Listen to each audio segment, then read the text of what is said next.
Bueno, hola. Aquí estamos nuevamente para nuestra reunión de seminario teológico de la historia hebrea. Hoy vamos a ver nuestra tercera clase que abarca del capítulo 4 al capítulo 5 del libro de los jueces. Entonces, antes de iniciar, quisiera que presentáramos este tiempo delante de Dios con una oración. Padre, te damos muchísimas gracias por una vez más darnos el privilegio de reunirnos en torno a tu palabra, de descansar, Señor, de nuestros afanes, de nuestras dificultades, de nuestras presiones en tu presencia hoy, Señor. Presentamos nuestra mente, nuestro corazón, Señor, nuestro espíritu, nuestra alma y nuestro cuerpo delante de ti, Dios, para que seas tú tomando el control. Hoy llevamos cada uno de nuestros pensamientos cautivos a la obediencia en ti, Jesucristo, y te pedimos, precioso Espíritu Santo, que tú seas llenando nuestra vida de ti, pero también trayendo la revelación, la iluminación de la palabra de Dios a nuestros corazones a través de esta clase de seminario bíblico, Señor. Te pido hoy, Padre amado, que tomes mi vida en tus manos como un instrumento y que llenes a través de mí, Señor, la vida de cada una de las personas, de mis hermanos, de los que escuchan y ven este video, para que crezcan en el entendimiento tuyo, Señor, para que te conozcan más y para que entiendan más el carácter de ese Dios que es amoroso, de ese Dios que es justo y que siempre está ocupado del bienestar de sus hijos y de su pueblo, Señor. Hoy enmudecemos toda voz que no sea la tuya, toda voz del enemigo, Señor, toda distracción, todo cansancio, toda somnolencia, toda confusión. En el nombre de Jesús hoy la enmudecemos y declaramos que este tiempo está bajo la cobertura y en la llenura de tu Espíritu Santo, en el nombre de Jesús. Amén y amén. Bueno, hace 8 días, la clase pasada, lo que pasa es que este video lo subo cada 8 días. Estábamos viendo en el libro de Jueces, estábamos viendo ese ciclo vicioso, por llamarlo de alguna manera, que el pueblo de Israel había escogido después de haber sido dirigidos por Josué durante el tiempo de los jueces. Vimos cómo el pueblo de Israel entró en un ciclo vicioso de clamor, de ayuda de Dios, y nuevamente entrar al pecado, y cada vez más fuerte ese ciclo de pecado nuevo en el pueblo de Israel. Sin embargo, también vimos cómo durante todo este periodo vimos a Dios como ese Dios que disciplina, pero también después vimos a Dios como ese Dios liberador que siempre le daba a Israel la libertad de sus opresores, aquellos opresores que el mismo Dios utilizaba, pero que a ellos también a su vez los juzgaba por tocar a sus hijos, a su nación, a su pueblo de Israel. Entonces, hoy vamos a iniciar con el capítulo 4, vamos a ver un segmento del capítulo 4 al capítulo 5, un segmento donde vamos a ver la liberación a través de Débora, de Barak y de Jael. Amén. Débora es un personaje muy conocido en la escritura. Es un personaje que todo el tiempo estamos predicando, es un personaje que todo el tiempo estamos poniendo como ejemplo de liderazgo, de compromiso, de fe, pero también un ejemplo de mujer. Entonces va a ser muy interesante hoy estudiar a través de el capítulo 4 y el capítulo 5 el periodo en que Débora fue no solo profetisa de Israel, sino también estuvo ahí para dirigirlos como juez. Amén. Vamos a ir al capítulo 4, versículo 1 al 3, y dice la palabra del Señor: después de la muerte de Ahod, los hijos de Israel volvieron a hacer lo malo ante los ojos de Jehová, y Jehová los vendió o los entregó, dicen algunas traducciones, en mano de Javín, rey de Canaán, el cual reinó en Hazor, y el capitán de su ejército se llamaba Sisara, el cual habitaba en Aroset o en Haroset Goim. Entonces los hijos de Israel clamaron a Jehová porque aquel tenía 900 carros errados y había oprimido con crueldad a los hijos de Israel por 20 años. Con la nota sobre la muerte de Ahod da inicio a un nuevo ciclo de pecado en el pueblo de Israel. Los cananeos estaban organizados en ciudades-estados, cada uno con su propio rey. Javín era el rey de la ciudad de Hazor. Eso lo podemos corroborar en este mismo capítulo, más adelante en el versículo 17. Y era líder de una confederación de reyes del norte de Canaán.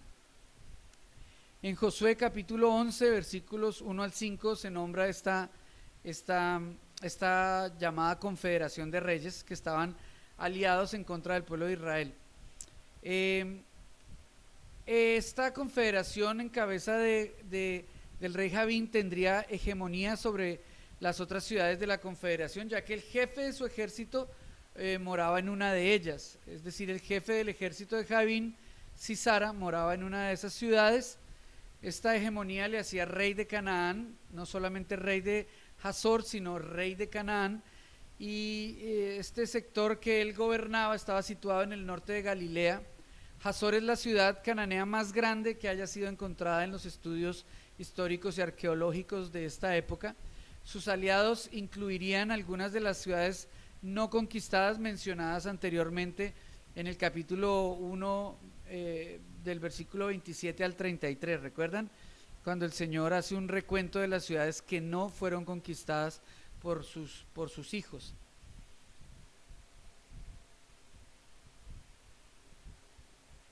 La referencia al general del ejército de Javín, a Sisara, anticipa su papel relevante en la historia que vamos a estar estudiando.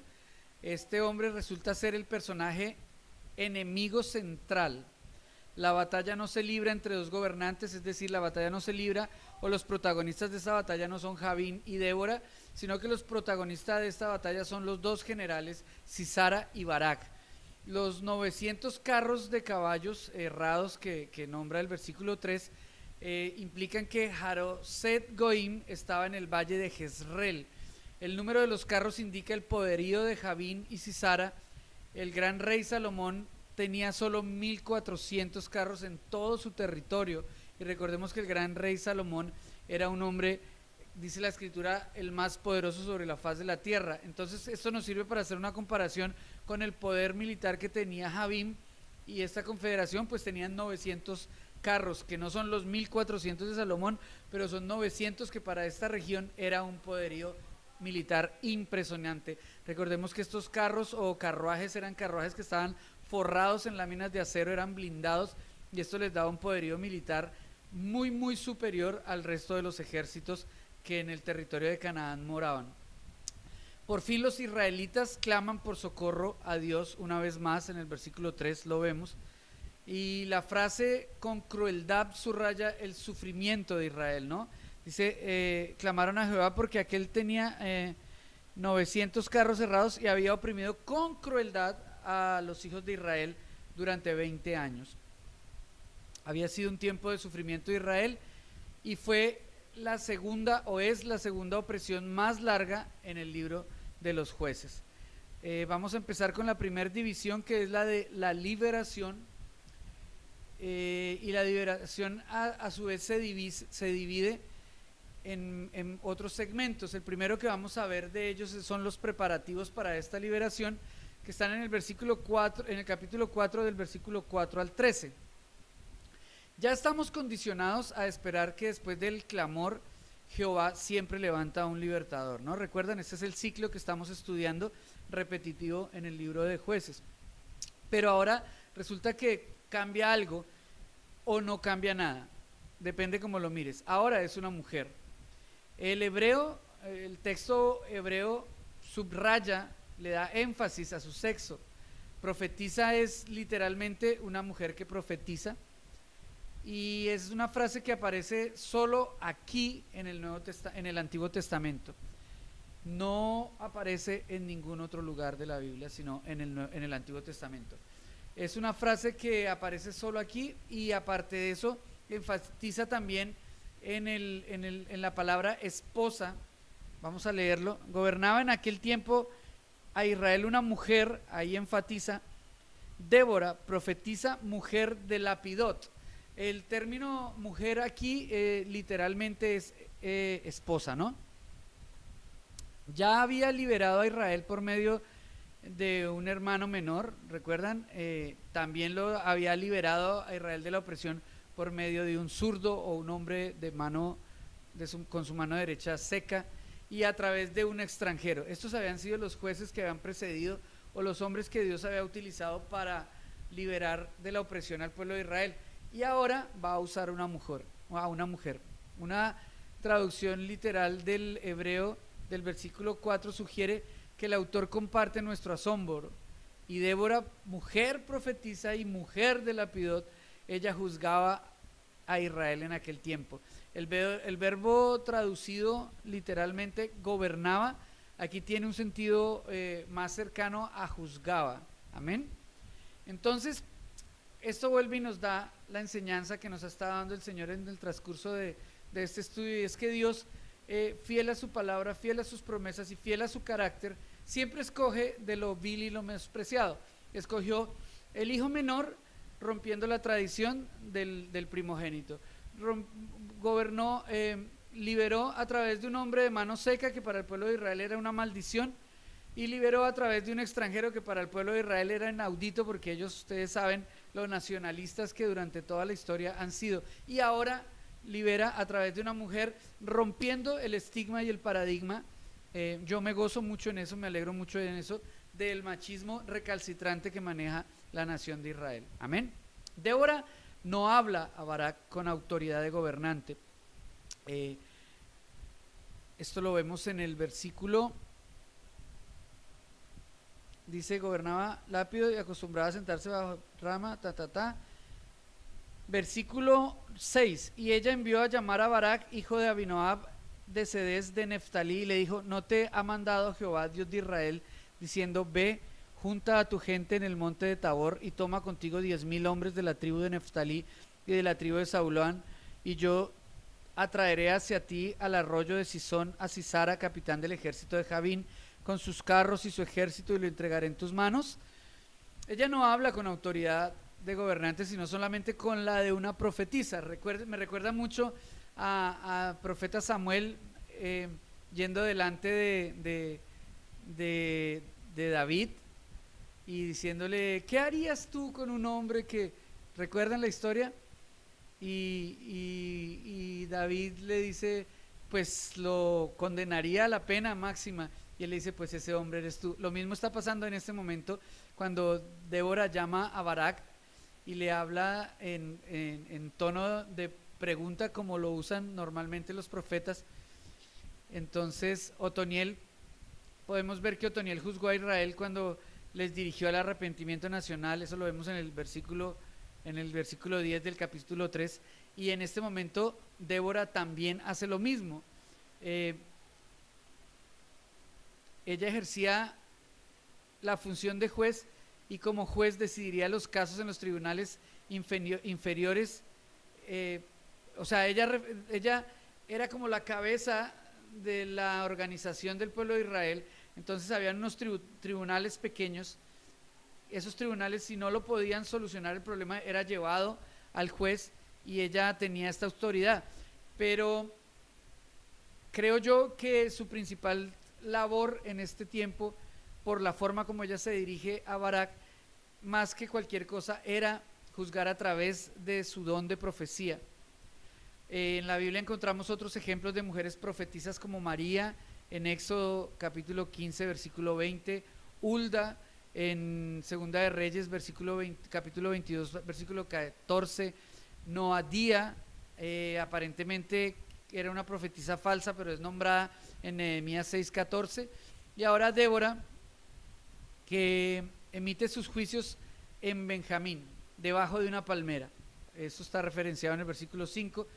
Así como recordando también un poco la corte improvisada de Saúl debajo de un tamarisco. Recuerda, en Primera de Samuel, capítulo 22, versículo 6, encontramos este paralelo muy particular.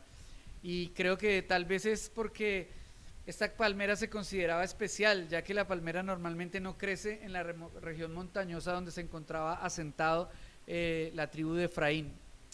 La última oración del versículo 5, vamos a mirarla.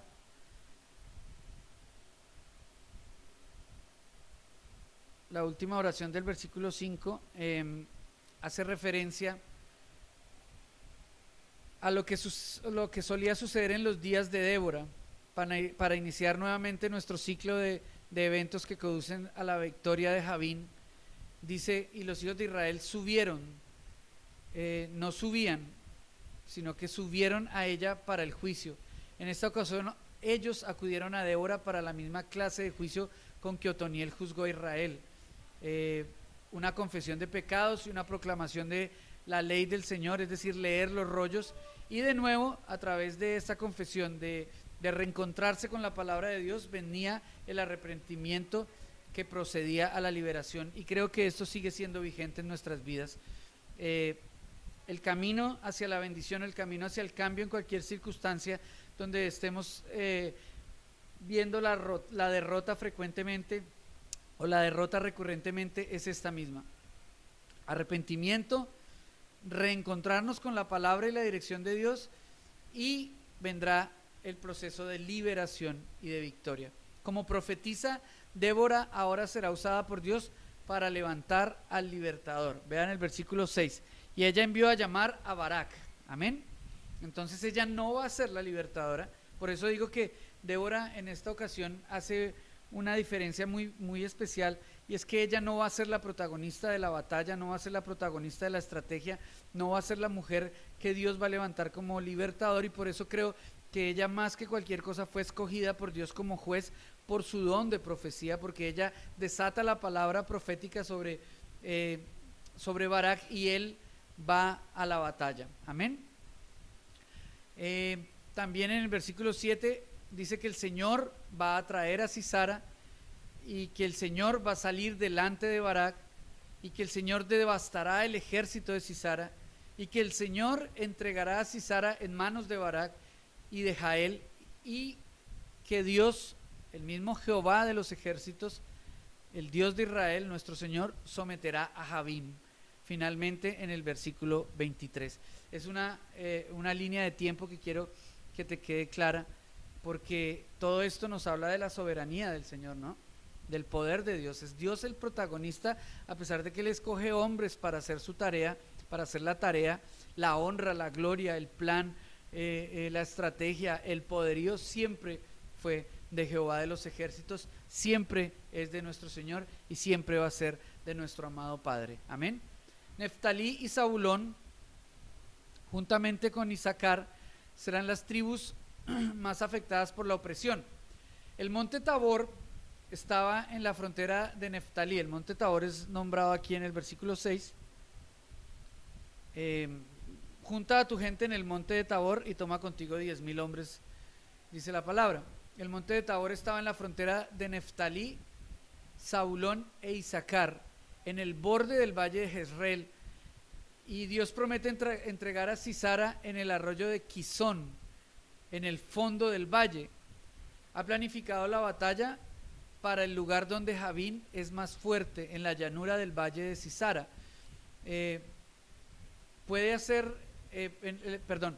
Dios ha planificado esta batalla aparentemente en desventaja en la llanura del valle, donde los carros del ejército que comanda Sisara pueden ser mucho más útiles. Amén. Así Dios podrá quebrantar de una manera contundente la fuerza militar del opresor y mostrar con toda claridad que la batalla fue ganada por Jehová y no por estrategia de hombres. A veces en nuestras vidas hay situaciones que se salen de nuestras manos y realmente nos vemos impedidos, incapacitados, sentimos que ya no tenemos hacia dónde ir, que ya no tenemos ninguna solución, y en ese preciso momento es donde Dios despliega su poder divino sobre nuestras vidas y sobre esa situación, para que la gloria sea únicamente del Señor. Amén. Miren, los milagros siempre van a ir en oposición del sistema. Una sanidad, un milagro de sanidad generalmente se da cuando ya los médicos no pueden hacer nada más. Un milagro de sanidad se da sin tomar en cuenta la medicina, el servicio médico. Un milagro en nuestra economía se da justo cuando no tenemos economía, cuando no hay ingresos, cuando no hay salida. Y creo que de esta manera Dios hoy está ratificándonos a través de la estrategia militar, que aparentemente le da una ventaja más allá de la que ya tienen en poderío militar, le da una ventaja al ejército comandado por Sisara, de ponerlos a pelear en un terreno donde sus carros van a cobrar una mayor relevancia. Con esto mostrando que el poder con el que se va a encontrar el ejército del rey Javín no es un ejército de hombres, sino el ejército del Señor de señores, del Rey de reyes, del poderoso Jehová, Dios de los ejércitos. Amén. Barak condiciona aquí su obediencia en el versículo 8, leamos, dice Barak, lo parafraseé. Barak dice, le respondió, si tú fueres conmigo yo iré, pero si no fueres conmigo no iré. Le está diciendo a Débora. Algún religioso dirá, claro, porque debe ir el profeta adelante. No, a mí me parece que por la respuesta de Débora, esta no era la respuesta adecuada que Barak debía darle a Débora. Mire lo que ocurre en el versículo 8. Débora accede, pero modifica la promesa al final del versículo 7. Leámoslo. Ella dijo, iré contigo, mas no será tuya la gloria de la jornada para que emprendes, porque en mano de mujer vencerá Jehová a Sisara. Y levantándose Débora fue con Barak a Cedes.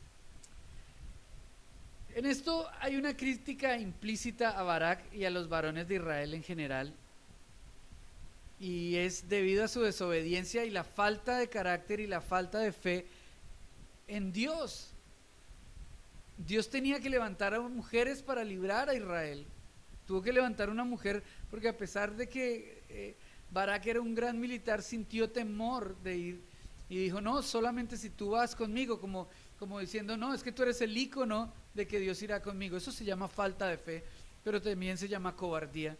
Y creo que nos toca muy fuerte a los hombres hoy en día, en nuestro tiempo, porque los hombres hoy en día nos hemos dedicado a hacer grandes conquistas económicas, laborales, en diversos campos, pero hemos tenido una derrota terrible y quizás una derrota que es contundente en nuestros hogares, y es que hemos entregado el gobierno de nuestro hogar a nuestras esposas y el pastoreo de nuestro hogar a nuestras esposas.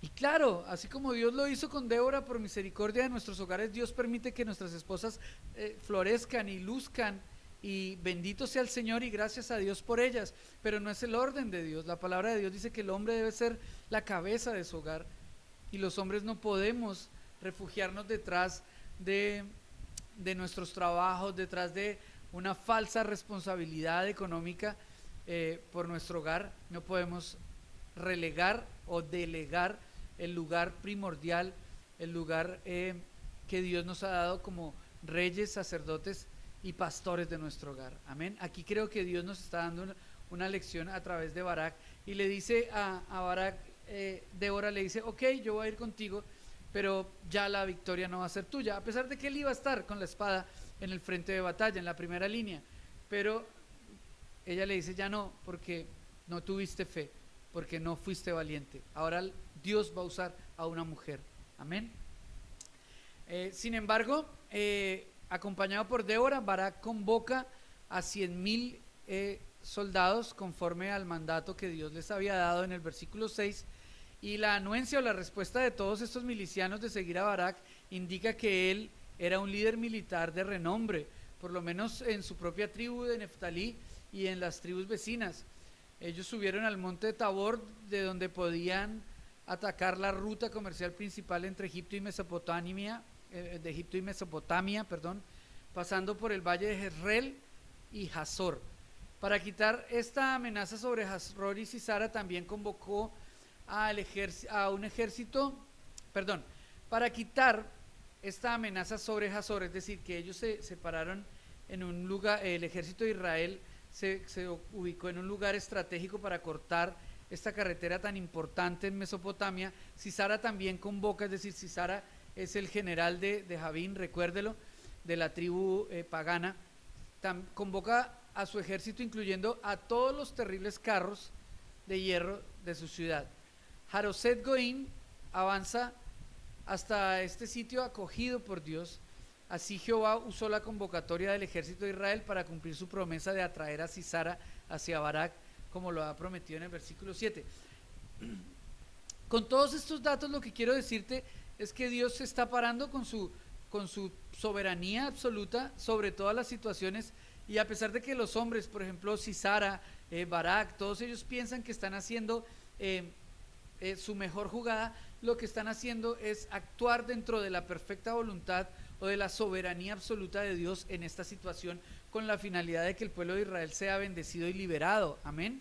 Dios tiene el control, Dios siempre tiene el control, aunque veamos que nuestro enemigo viene en carros armados, blindados, que no lo podemos tocar. Dios tiene el control, y si el enemigo se acerca, si la situación difícil viene a nuestras vidas, es porque Dios con esa situación está haciendo algo. Amén. No se nos puede olvidar. En medio del relato de la convocatoria de los dos ejércitos, el autor del libro coloca una nota acerca de Heber el Ceneo. Está en el versículo 14, vamos a verlo en el versículo 14. Dice el Señor: entonces Débora dijo a Barak: levántate, porque este es el día en que Jehová ha entregado a Sisara en tus manos. No ha salido Jehová delante de ti. Y Barak descendió del monte de Tabor y con 10,000 hombres, y Jehová quebrantó a Sisara y a todos sus carros. Perdón, me perdí.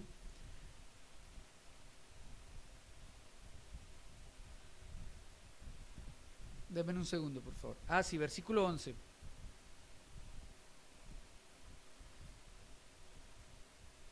Y Heber Ceneo, de los hijos de Obab, suegro de Moisés, se había apartado de los ceneos y había plantado sus tiendas en el valle Saanim, que está junto a Cedes. Ellos eran una tribu un poco disidente, pero eran una tribu que estaba bajo la cobertura de Israel, y en este momento el autor nos muestra que ellos estaban listos para la batalla también. Amén.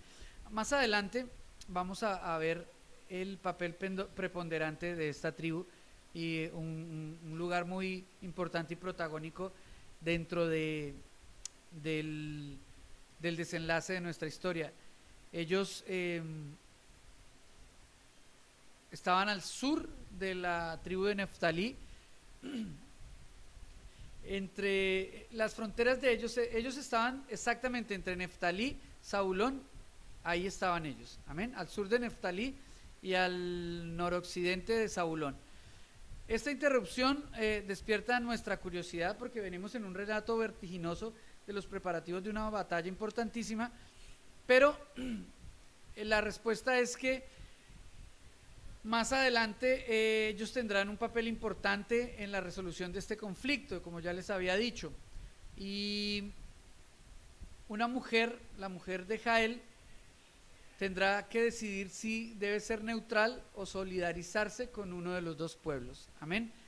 Guarden esto ahí, porque más adelante, como en las sagas de los superhéroes, más adelante este personaje va a cobrar un papel muy importante. Una vez más, una mujer va a tomar un papel muy importante en esta historia. En el versículo 14 ya iniciamos la batalla. Cuando Débora envía a Barak a la batalla, le repite la promesa del versículo 7 y le dice: no irá el Señor contigo. Nuevamente le recuerda: Dios ha ido delante de ti y ya te ha entregado a los enemigos. Levántate, porque este es el día en que Jehová ha entregado a Sisara en tus manos. No ha salido Jehová delante de ti. Y Barak descendió al monte de Tabor, 10,000 hombres en pos de él. La pregunta retórica de Débora asegura a Barak que Jehová ha salido ya a la batalla. Es como una inyección de fe. Débora recordando que este hombre es un hombre escaso de fe, grande en fuerza física y grande en poder militar, pero escaso de fe. Cuando Barak y sus milicianos arremeten contra Sisara y su ejército, en el versículo 14, Dios confunde al ejército de Sisara. En versículo 15 dice: y Jehová quebrantó a Sisara, a todos sus carros y a todo su ejército a filo de espada delante de Barak, y Sisara descendió del carro y huyó a pie. Esta confusión nos hace recordar el desconcierto divinamente sembrado cuando Josué, comandando los ejércitos de Israel, fue contra los madianitas, ¿recuerdan? Los amorreos en Josué 10:10, los filisteos en 1 Samuel 14:20 y especialmente a los egipcios en Éxodo 14:24. Es un recurrente cuando Dios quiere hacer una gran victoria, siembra este desconcierto, esta confusión en medio de las tropas enemigas. El hecho de que Sisara abandonó su carro para huir a pie sugiere que el carro ya no le servía. Aprovechando la desbandada, los israelitas persiguen al ejército enemigo hasta destruirlo por completo. La frase "hasta no quedar ni uno", que se utiliza en el versículo 16, leámoslo: mas Barak siguió los carros y el ejército hasta Harod Set Goim, y todo el ejército de Sisara cayó a filo de espada hasta no quedar ni uno. Versículo 17 dice: y Sisara huyó a pie a la tienda de Jael. Apareció el hombre este que habíamos nombrado, el ceneo, a la tienda de Jael, mujer de Heber el ceneo. Amén.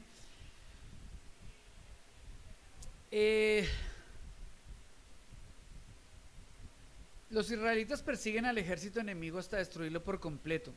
La frase "hasta no quedar ni uno" hace referencia también y hace eco a lo que una vez leímos de el ejército egipcio en el Mar Rojo, cuando el Señor consumió totalmente con las aguas el ejército que perseguía al pueblo de Israel. Amén. Dios va a destruir a nuestro enemigo completamente.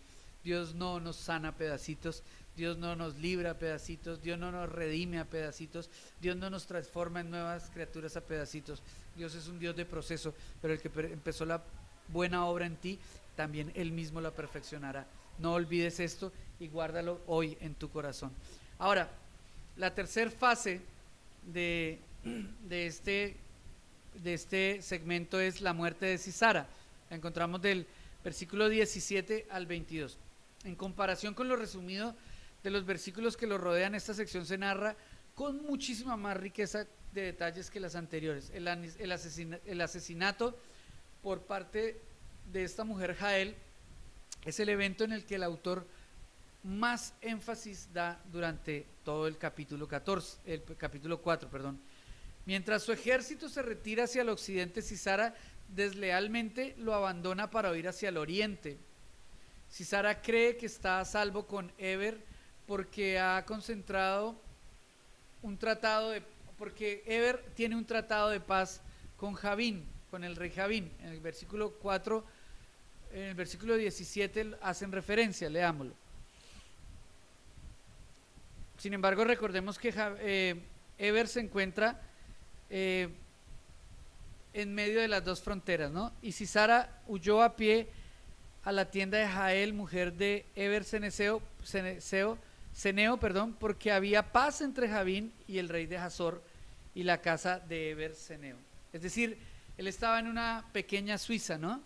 Heber estaba como en un pequeño sitio neutral, y Sisara abandona sus tropas y se va a Conveniencia a refugiar en la ciudad de Heber, a estar a salvo con Heber, afianzándose o apoyándose en este tratado de paz.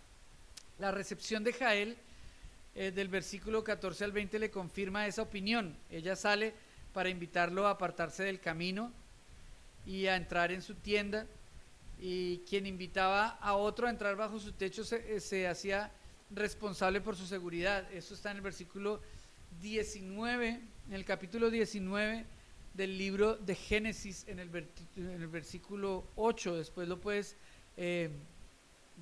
puedes estudiar y referenciar en tu casa. Génesis capítulo 19 versículo 8 habla de que cuando uno albergaba a alguien en su casa, para los israelitas era una ley responder por esa seguridad de esa persona que se albergaba. Y Jael asegura a Sisara que en su tienda no tendrá nada que temer, es decir, en su casa no va a haber nada que lo aceche. Y no se sabe el significado exacto de la palabra traducida manta, pero evidentemente era algo que servía para esconder a Sisara. Amén. Dice el versículo 18, y saliendo Jael a recibir a Sisara le dijo, ven señor mío, ven a mí, no tengas temor. Y él vino a ella a la tienda y ella le cubrió con una manta. Seguramente ella le dio algo para que se escondiera como debajo de una carpa, de una manta, pero evidentemente lo que tenemos claro es que servía para esconderse. Cuando él pide un poco de agua, Jael le da una bebida diferente, una bebida más refrescante, una bebida que se llama leche cuajada. Sisara se siente tan seguro que pide a Jael guardar la puerta mientras él duerme, versículo 20, y él le dijo, estate a la puerta de la tienda, y si alguien viniere y le preguntare diciendo, ¿hay aquí alguno? Tú responderás que no. Sisara ha depositado demasiada confianza para mi gusto en esta mujer. En casi cada acto hospitalario en Jael se puede sentir otro motivo, se puede percibir una cosa ahí rara. En el hebreo Jael salió para recibir a Sisara, puede entenderse también con doble sentido como que Jael salió al encuentro de Sisara para seducirlo. El lenguaje que utiliza es muy parecido al que se utiliza en Proverbios 7, en Proverbios 9, en Proverbios 7, Proverbios 7 del 1 al 15, en Proverbios 9, 16, en Proverbios 7, 26, para referirse a la mujer esta tentadora, ¿no? La que sale al encuentro de los hombres y los llama para seducirlos y hacerles perder su vida. Me parece muy parecida digamos, el comportamiento de Jael en este segmento. Quiero leerlo nuevamente. Y él, mire cómo le habla a ella. Ella les dice, y saliendo Jael a recibir a Sisara le dijo, ven señor mío, ven a mí, no tengas temor. Y él vino a ella a la tienda y ella le cubrió con una manta. Y él dijo, te ruego que me des agua de beber, un poco de agua, pues tengo sed. Y ella abrió un odre de leche y lo dio de beber y le volvió a cubrir. Y él le dijo, estate a la puerta, ella lo cobijó, ¿no? Lo arropó. Y él le dijo, estate a la puerta de la tienda, y si alguien viniere y te preguntare diciendo, ¿hay aquí alguno? Tú responderás que no. Ella le infunde muchísima seguridad a él. Ella es una mujer hábil, es una mujer maquiavélica, es una mujer que tiene un plan. Desde el inicio nos podemos dar cuenta que él ya tiene un plan, y vemos como Sisara, en medio de su desesperación y del temor de que está siendo perseguido, pierde la noción de todo lo que está ocurriendo a su alrededor y se aferra del primer salvavidas que le arrojan, pero esa salvavidas es su perdición. El autor retrata la acción aún más para narrar detalladamente la matanza del opresor de Israel en el versículo 21. La mujer debe ver su manto y el eco de la profecía del versículo 9. De nuevo Jehová usa un arma improbable, como lo hizo con la aguijada de Samgar, recuerdan, en los capítulos anteriores, y una persona considerada de segunda clase como el zurdo Ahod y el extranjero Samgar, para salvar a su pueblo. Morir en manos de una mujer era un fin muy deshonroso para este general opresor de Israel, y ser liberado por la acción de una mujer extranjera sería una tremenda ironía también para el pueblo de Israel, ¿no? Pero, o sea, una mujer extranjera que Israel le estaba dando protección, pero así lo hace el Señor. Esta mujer toma una estaca de su tienda. La tradición judía nos habla de que las mujeres de Israel eran las que armaban las tiendas, es decir, las carpas. Ella toma una estaca de su tienda y con el mazo lo pone en la sien de Sisara y la clava hasta producirle la muerte. Los comentaristas que critican la ética de Ahod, ¿recuerdan? Ahora encuentran más problemas con la de Jael. la tildan de mentirosa, de traicionera y asesina. Quebrantó el pacto con el rey Javín y la ley de la hospitalidad que encontrábamos en Génesis. La Biblia no comparte esta evaluación, más bien la Biblia, es decir, Dios a través de su palabra, alaba a Jabel. En el versículo 5, 24 y 27 podemos verlo. Vamos a ver, bueno, más adelante para no perder el hilo, pero adelante en el cántico de Débora, en el versículo 5, 24 y 27, vamos a ver cómo Jael es alabada por la profetisa, poniendo Dios las palabras en la voz de Débora. Como Ahot, ella salió airosa en un ajusticiamiento solitario del opresor de Israel. En este pasaje el problema ético es muy complejo. Muchos comentaristas, a diferencia de lo que pienso yo o de lo que presento aquí en esta clase, afirman que la Biblia no aprueba estos métodos, pues es Débora quien alaba a Jael y no Dios, pero yo creo que Débora es una profeta. El texto bíblico se limita a relatar los eventos nada más. Jael sin duda corrió un gran peligro, tanto de parte de Sisara, que habría pasado, o sea, qué habría pasado si él hubiera despertado, como por las posibles represalias del ejército de Javín, el rey Javín, pero ella valientemente optó por jugársela, por identificarse con el pueblo de Jehová frente a un opresor cruel. Y creo que ese es el detalle contundente en este pasaje. No quiero profundizar más en este tema, porque realmente es un tema que es polémico, es un tema que podríamos también ponerlo dentro de los paradigmas bíblicos. Sin embargo, para mí me confirma el hecho de que Dios está empecinado con el sistema opresor que ejercen los reyes de Israel en este tiempo, que ejercen los reyes paganos sobre este tiempo, sobre su nación Israel. Esto es una parte inconmovible en el carácter de Dios. Él va a agotar los recursos para destruir a todos aquellos que se levantan contra sus hijos, contra sus amados, contra su pueblo. Y eso a nosotros como hijos de Dios nos tiene que dar muchísima seguridad.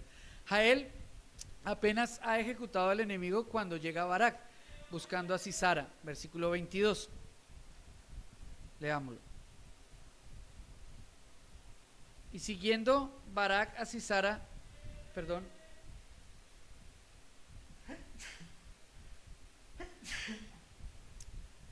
perdónenme. Y siguiendo Barak a Sisara, Jael salió a recibirlo y le dijo: ven y te mostraré el varón que tú buscas. Y entró donde ella estaba, y aquí Sisara yacía muerto con la estaca por la sien. El general de Israel pensará que le ha llegado la oportunidad de capturar o matar a su poderoso enemigo. ¿Y cuál sería su sorpresa o su desilusión, quién sabe, al encontrarlo ya muerto por una estaca clavada en la cabeza de este hombre? Una muerte causada por una mujer extranjera. Nuevamente hago énfasis en eso. Jehová, Dios de Israel, nuestro Padre amoroso, ha entregado a Sisara en manos de Israel, pero a través de las manos de una mujer extranjera, y más aún de una mujer. Amén. Eso hace mucho énfasis el escritor, el hecho de que sea una mujer. Algo nos está hablando el Señor a los hombres en este pasaje. Ahora, los resultados de la batalla son la última división de este capítulo 4. Habla acerca de la victoria, de que la victoria rompió el dominio de Javín sobre Israel, versículo 4, versículo 23. Así abatió Dios aquel día a Javín, rey de Canaán, delante de los hijos de Israel, y dio inicio a un proceso paulatino que condujo a su destrucción completa.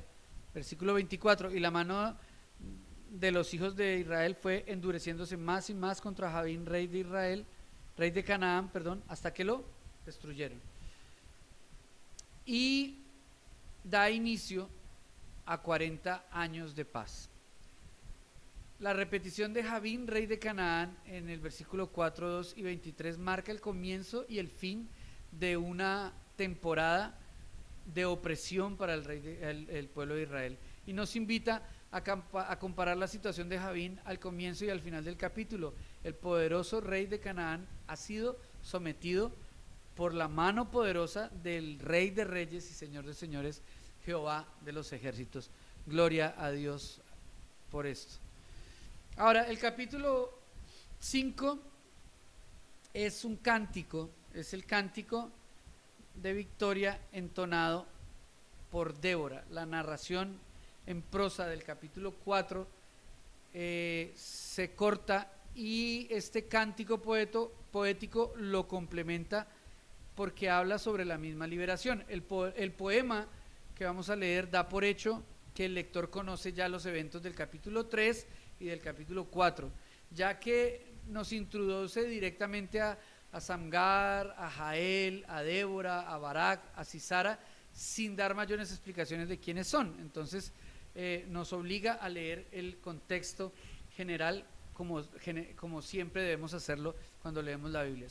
3 son los temas principales que este poema trata. Primero, la alabanza a Jehová por la liberación. Después, la felicitación a los israelitas que participaron en la lucha. Y por último, narra la destrucción de los enemigos de Jehová. Amén. Versículo 5, capítulo 1 al 3. Es la introducción. Aquel día cantó Débora con Barak, hijo de Abinoam, diciendo: por haberse opuesto al frente de los caudillos de Israel, por haberse ofrecido voluntariamente, el pueblo loa a Jehová. Oíd, reyes, escuchad, oh príncipes, yo cantaré a Jehová, cantaré salmos a Jehová, el Dios de Israel. La frase aquel día nos remite a la misma frase en el capítulo 4, versículo 23, vinculando así los dos capítulos, haciendo un puente entre los dos capítulos. Es posible que Débora sea la autora del cántico, pero no hay seguridad al respecto. De todas formas, ella sí lo cantó. Hay momentos en donde se hace alusión a Débora en tercera persona, pero ya hemos visto que no es una figura literaria extraña dentro de los escritos bíblicos, sino que a veces los escritores bíblicos hablan acerca de ellos en tercera persona. El poema también tiene su propia introducción, el verso 2 y 3. El verso 2 específicamente es un llamado a alabar a Jehová por la participación de los israelitas en la batalla. Así introduce los primeros 2 temas principales citados inicialmente en este segmento. No había ningún sistema para obligar a los israelitas a participar. La frase haberse puesto al frente de los caudillos se basa en el significado de vocablos semejantes a las palabras de las palabras en otras partes del Antiguo Testamento. Sería haberse soltado la cabellera, por ejemplo, y hace una alusión a un rito de dejar crecer el pelo como voto de guerra, es decir, los soldados dejaban crecer su pelo como un voto de guerra, y de esto hace referencia el libro de Deuteronomio en el capítulo 32, versículo 42, y el libro de Números en el capítulo 6, versículo 5. La frase también tiene sentido si se toma en el sentido con el sentido de haberse entregado sin reservas. Amén. Ahora, dice: bendecida a Jehová, se dirige a Israel, incitándolo a alabar a Dios por medio de este cántico, pero también a nosotros podemos apersonarnos de este cántico. Y luego el versículo 3 llama a los reyes paganos que pudieran querer oprimir a Israel para que oigan el cántico. Es decir, es una advertencia para aquellos que van a escuchar esta canción. Por eso digo yo que es un cántico profético, una adoración profética que nosotros podemos también apersonarnos y proclamar contra nuestros enemigos. Algunos de ellos acaban de ser vencidos, pero definitivamente Dios lo proyecta en el futuro proféticamente en nuestras vidas. Del 4 al 5 vamos a ver que esta estrofa presenta a Jehová como llegando a la batalla, como Dios de la guerra. Leámoslo. Esta canción me encanta a mí, esta adoración me encanta a mí. Cuando saliste de Seir, oh Jehová, cuando te marchaste de los campos de Edom, la tierra tembló y los cielos destilaron y las nubes gotearon aguas, los montes temblaron delante de Jehová, aquel Sinaí delante de Jehová, Dios de Israel. ¡Qué belleza! La naturaleza se estremece con pavor ante la presencia y el avance de Dios desde el monte de Sinaí. Las alusiones ah, hablan de Dios en medio de la batalla, derrotando a su enemigo. La palabra agua se deja hasta el final como un clímax. Hoy todos los estudiosos concuerdan en general que el lugar de aquel Sinaí se debe traducir aquel del Sinaí. Es un título divino que evoca la teofanía en el monte del Sinaí, ¿recuerdan? Entonces cuando acá dicen aquel Sinaí, realmente lo que están diciendo es aquel de Sinaí, y en un contexto general sería aquel Dios que en el monte de Sinaí se reveló. Es un título que evoca esa teofanía en el monte Sinaí, el mismo Dios que infundó temor en aquella ocasión en Éxodo 19, en Éxodo 20, ahora ha acudido con todo su poder a pelear contra Sisara. Es hermoso esto. Las últimas palabras mostrándonos, ¿por qué digo yo que es hermoso esto? Mostrándonos a Dios, que Dios es el mismo ayer, es el mismo hoy y va a ser el mismo siempre. Hoy es el mismo en tu vida. Dios no ha cambiado, la situación ha cambiado, el entorno ha cambiado, pero Dios sigue siendo el mismo. Amén. Ahora, esto hace un contraste con los versículos 6 y 8, porque después de pasar de la visión arrolladora del poder de Jehová, hace un cuadro sombrío, mostrándonos el dolor de la tribu de Israel. Vean, versículos 6 al 8 dice: en los días de Samgar, hijo de Anat, en los días de Jael, quedaron abandonados los caminos, y los que andaban por las sendas se apartaban por senderos torcidos. Era un tiempo difícil donde los israelitas tuvieron que bajar por las sendas torcidas de las montañas, esconderse, ya que no había seguridad en las principales rutas que pasaban por las llanuras. Sin duda esto repercutió negativamente en la economía de Israel. Samgar y Jael fueron extranjeros que pelearon por Israel contra los opresores. El versículo 6 parece implicar que Samgar en el sur fue contemporáneo a Jael y Débora en el norte.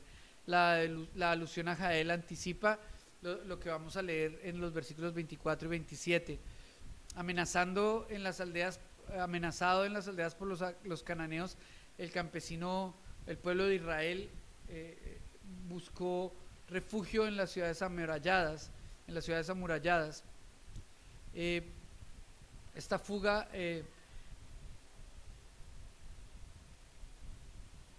fuga también dañaría la economía israelita. Fue un desplazamiento forzoso. Continuó hasta que el Señor levantó a Débora, amén, como profetisa y como juez de Israel. Ella veló por el bienestar de su pueblo con mucho cuidado, con un cuidado maternal que solamente las mujeres tienen. El versículo 7 dice: me levanté como madre en Israel. Está hablando Débora en primera persona acerca del llamado que Dios le ha hecho al Señor. Y esto nos da un nuevo indicio de que Débora pudo haber compuesto este cántico. Aún en las ciudades amuralladas los israelitas no estaban a salvo, ya que estas estaban desarmados. Versículo 8 dice: cuando escogían nuevos dioses, la guerra estaba a las puertas. Con esto nos habla de que eran ciudades amuralladas. Se veía escudo o lanza entre 40,000 en Israel. Lo leí mal. La guerra estaba en las puertas. Se veía escudo o lanza entre 40,000 en Israel. Es decir, nos decía que Israel carecía de armas defensivas y de armas ofensivas. El escudo es un arma defensiva y la lanza es una arma ofensiva. Pero no era que a los israelitas les faltara toda clase de armas, simplemente que viendo el poderío militar o los recursos militares israelitas frente a los recursos militares de esta confederación comandada por Jabib, pues Israel tendría algunas armas, pero eran muy pocas en comparación con las de los cananeos. La debilidad de Israel siempre se debió a su elección de dioses paganos, en lugar de al Dios de sus padres, a Jehová de los ejércitos, que los había sacado del pueblo de Egipto. Después, en el versículo 9 al 12, hay un llamado a alabar a Dios y a felicitar a Israel. Introduce otro cambio abrupto de tono, haciendo eco del versículo 2, donde felicita tanto a los líderes como a los milicianos. La estrofa anterior evoca los efectos de la opresión en los viajeros, los campesinos, los habitantes de las ciudades, y el versículo 10 y 11 hablan de los mismos grupos, pero ahora en circunstancias más alentadoras. Mire lo que dice: vosotros los que cabalgáis en asnas blancas, los que presidís en juicio, y vosotros los que viajáis y hablad lejos del ruido de los arqueros en los abrevaderos, allí repetirán los triunfos de Jehová, los triunfos de sus aldeas en Israel. Entonces marcharán hacia las puertas del pueblo de Jehová. El versículo 10 exhorta a los viajeros a difundir las obras de Jehová. Los que cabalgan sobre asnas blancas son la clase alta. Todavía no se usaban mucho los caballos en Israel, en contraste con los que vais por el camino. Los que vais por el camino pues son los de a pie, la clase menos favorecida. Esta estrofa concluye dirigiéndose a los protagonistas israelitas de la liberación. Llama a Débora a cantar a Jehová, mientras Barak lleva en procesión triunfal a los cautivos de la batalla. En Israel las mujeres solían cantar al ejército cuando regresaba victorioso. Recuerden en 1 Samuel el cántico que despierta los celos de Saúl, cuando las mujeres alabaron la tarea del rey David en la batalla. Amén. Versículos del 13 al 18 nos habla de la participación de las tribus en la batalla. Esta estrofa comienza recordando que solamente una parte de la nación participó en la batalla. Luego enumera las tribus que fueron a la pelea y a las que no se arriesgaron, y concluye felicitando a 2 tribus que jugaron el papel mayor. Versículo 18.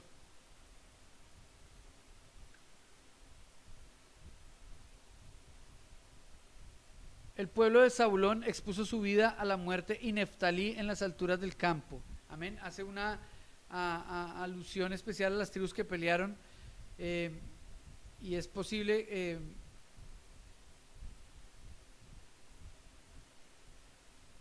sí, es que lo que el Señor nos quiere hacer entender es que solamente un remanente de Israel marchó a la batalla. El remanente de Israel se veía muy inferior al ejército de los nobles y de los guerreros cananeos, pero aún así descendieron a la batalla en el valle de Jezreel, desde sus territorios en las regiones montañosas, y más específicamente desde el monte de Tabor. Recuerden que eso lo hicimos referencia en el versículo 5 en este mismo capítulo, y también en el versículo 14 en el capítulo anterior, en el capítulo 4. Las tribus que pelearon fueron Efraín, Benjamín, Manasés, Zabulón, Isaacar y Neftalí. Es posible que su ausencia a participar se deba en parte al liderazgo de Débora y Barak, no su ausencia, sino su anuencia, su deseo de ir a participar se debía en parte al liderazgo de Débora y Barak. Ella juzgaba cerca de las fronteras de estos pueblos, y también provenía de Quedes en Neftalí, cerca de Isaacar y de Zabulón. Las tribus que se quedaron en casa fueron Rubén, Gad, Dan y Aser. Con la excepción de Aser, las demás estaban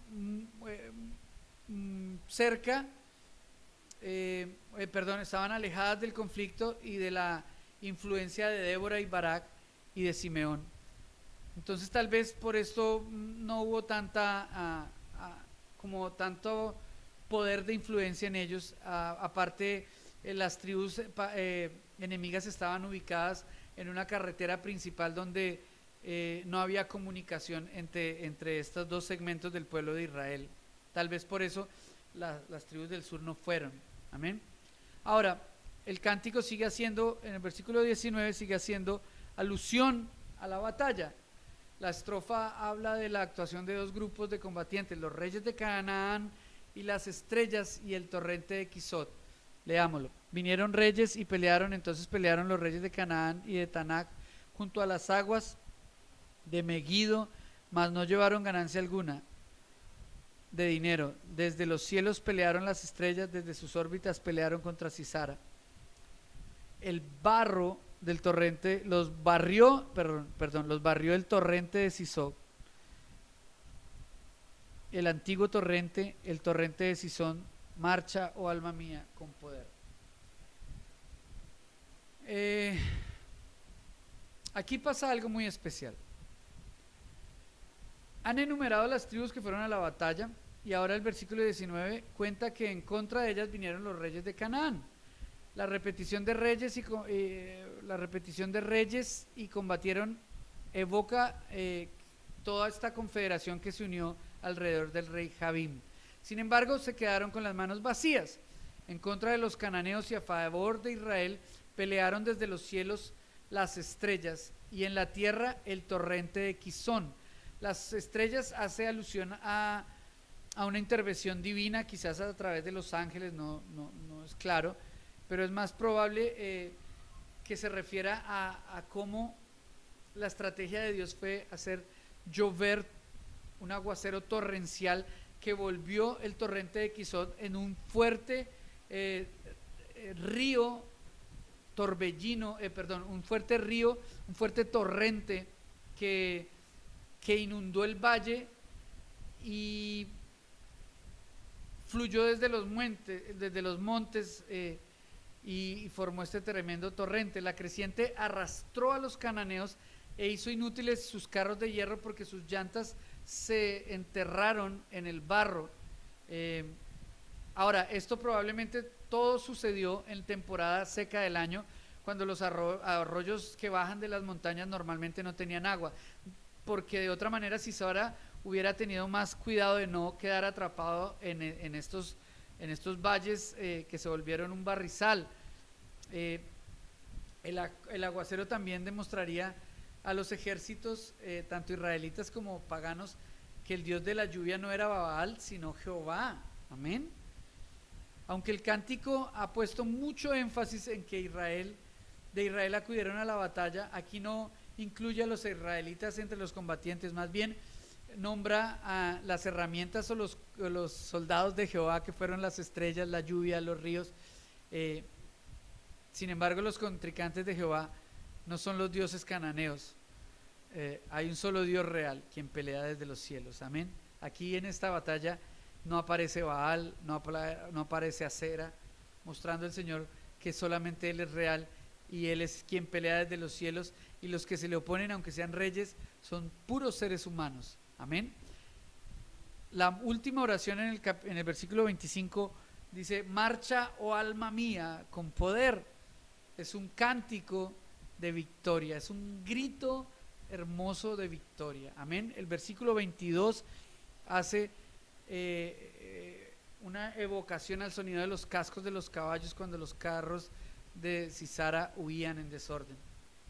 Finalmente, el Señor, a través de la estrofa del versículo 23 al 31, hace maldición de Meroz, bendice a Jael y escarnece a la madre de Sisara. Concluye con otra maldición y bendición. Meroz era una ciudad gentil que tenía un pacto con Israel. Al no ayudarla en la batalla, quebrantó el pacto, el cual contendría maldiciones para los que habían incumplido.